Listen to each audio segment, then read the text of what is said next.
La géologie moderne, à travers la théorie d'isostasie, a prouvé que les montagnes ne sont pas de simples blocs rocheux posés en surface. Elles ressemblent plutôt à des icebergs. Chaque montagne possède une racine rocheuse profonde qui s'enfonce dans le sol à une profondeur équivalente à 4 ou 5 fois son altitude visible. Cette extension souterraine agit comme un stabiliseur physique qui lie les plaques tectoniques. Si on compare cette vérité scientifique avec le Coran révélé il y a plus de 1400 années, dans un environnement nomade et primitif, on constate qu'il a résumé cette réalité structurelle et fonctionnelle avec une précision scientifique bluffante. Premièrement, le Coran décrit les montagnes par le terme piqué, dans la sourate Naba, verset 7, et les montagnes pour piquer.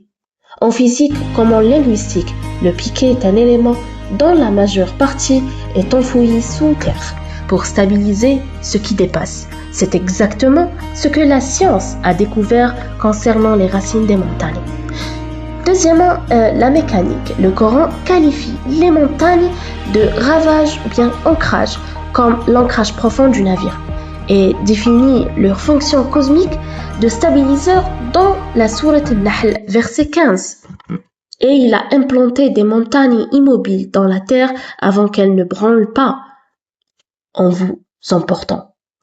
Le terme branler signifie scientifiquement et littéralement osciller, basculer ou trembler. Cette coordonnance parfaite entre la description coranique et la géologie moderne balaie définitivement l'hypothèse du hasard.